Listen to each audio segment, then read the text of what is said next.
Chegamos numa aula muito importante para o nosso curso. Agora que aprendemos a determinar o ABI e o bankroll inicial da nossa pool, precisamos definir quais são os critérios de avaliação para sabermos se a pool está apta para fazer um move up ou um move down do seu ABI. Mas o que seria um move up e um move down? É uma alteração da nossa grade de torneios, onde a gente começa a jogar mais caro ou mais barato do que a média dos torneios que a gente vinha jogando, gerando uma alteração do nosso ABI. É uma dinâmica que acontece constantemente nas nossas carreiras como jogador de poker. Existem casos de jogadores que começam a jogar mais caro sem estar pronto para isso, fazendo com que passe por períodos turbulentos no jogo e muitas vezes precisem dar um passo para trás novamente. Porém, também existem os jogadores que estão mais do que bem preparados para fazer um move up e demoram mais tempo do que o necessário para dar esse próximo passo. Portanto, é essencial estabelecer alguns critérios para não cometermos erros graves nessa movimentação.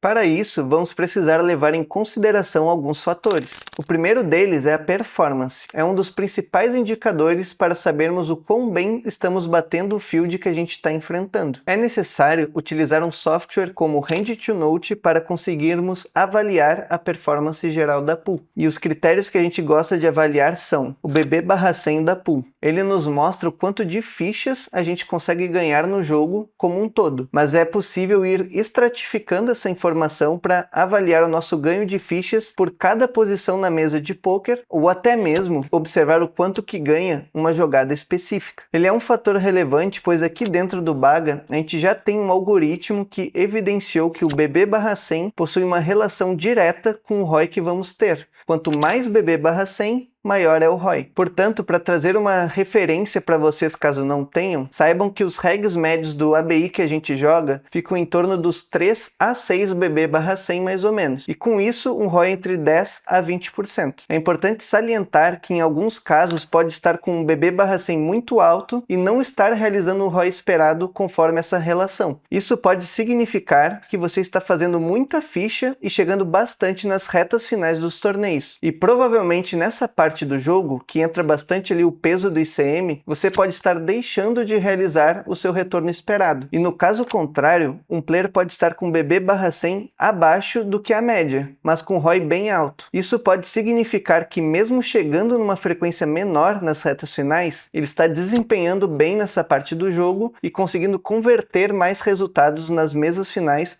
do que o esperado. Então, a gente pode concluir que o BB/100 é um fator relevante, mas não o único que devemos levar em consideração. Precisamos avaliar como está sendo a nossa conversão de mesas finais. Se a gente chega em 6º lugar em fichas numa mesa final, nossa missão é tentar galgar posições e chegar da 5ª colocação para cima, tornando a nossa conversão positiva. É possível fazer uma análise mais prática pelo próprio Sharkscope, observando quais são as posições que a gente finalizou nas mesas finais. Para ver esse dado, basta simplesmente selecionar o período que você quer analisar e selecionar o gráfico posições de término mesa final. Vamos analisar a seguinte posição de término de uma mesa final de 8 pessoas. Se a gente caísse igualmente em cada uma das posições, é esperado que a gente caia em média 12,5% por colocação, certo? Então, o nosso objetivo é ter mais porcentagem de posições de término entre os 3 primeiros lugares. Isso já vai ser um ótimo indicativo da nossa performance. Podemos observar que esse desenho do gráfico indica que estamos conseguindo angariar as posições nas mesas finais. A porcentagem das vezes que chegamos em primeiro lugar é de 14%, o do segundo lugar é 18% e do terceiro é 16%. E por outro lado, nas posições finais podemos observar que o 8º lugar ficou um pouco acima da média esperada, com 14%. Porém, do 7º lugar ao 5º ficou bem abaixo da média, ficando com as porcentagens de 8%, 7% e 9% respectivamente. É importante buscar uma amostragem de mãos e de torneios jogados para conseguir ter uma boa noção dessas referências que eu mostrei. Então cuidado para não se subestimar ou superestimar os seus números ao tentar fazer essa avaliação utilizando apenas uma semana, beleza? Então, para fechar esse tema de performance, o indicativo que já começa a nos dizer que pode ser a hora de fazer um move up é quando estamos crushando o field com um bom volume de torneios jogados, com um BB/100 acima de 6, por exemplo, ou com as finalizações de mesas finais bem aglomerada ali nas primeiras colocações e com um ROI bom e consistente. Acima de 20% já é uma ótima referência. E a métrica para abrirmos o olho em relação ao move down seria o oposto disso, com BB/100 abaixo de 2 ou com as posições das mesas finais aglomeradas nas últimas posições e com o ROI abaixo dos 10%. Dito isso, o próximo passo é fazer um planejamento inicial de uma grade de torneios nova que contemple os melhores torneios do ABI-alvo e também preparar o nosso bankroll para chegar no montante ideal para jogar esse novo ABI. Mas vamos por partes. Sobre o bankroll, devemos pôr em prática o conteúdo que vimos nas aulas passadas. É necessário pensarmos sempre em jogar torneios em que a nossa banca tenha risco zero de ruína. Então devemos fazer novas simulações no pré-mid-ope,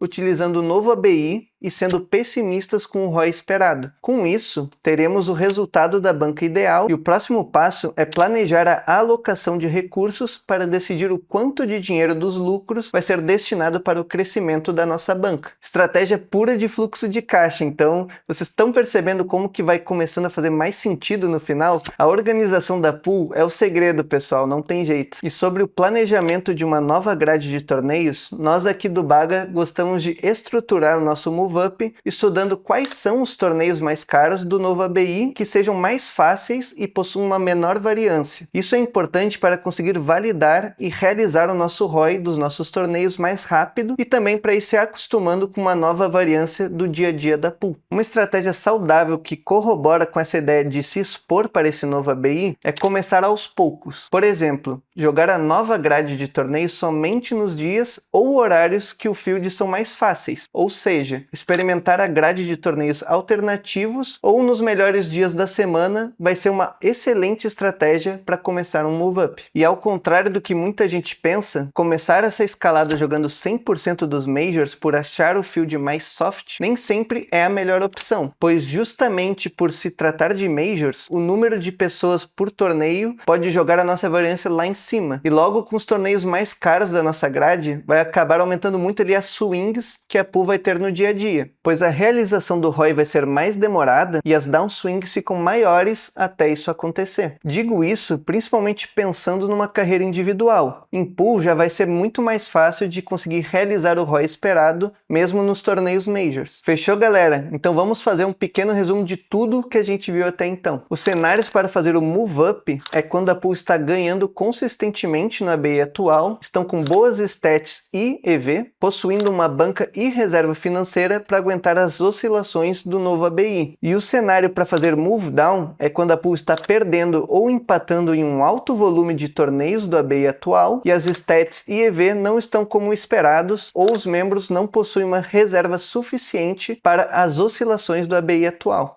E com isso, finalizamos o módulo 2 do nosso curso. Agradeço demais a atenção de vocês até aqui. Queria pedir para deixarem o like e que comentem aqui embaixo do vídeo, caso esteja fazendo sentido para você o nosso conteúdo. Se inscreve aqui no nosso canal e nos siga aqui nas nossas redes sociais. Nos vemos no módulo 3, onde vamos apresentar as ferramentas que uma pool utiliza. Até lá!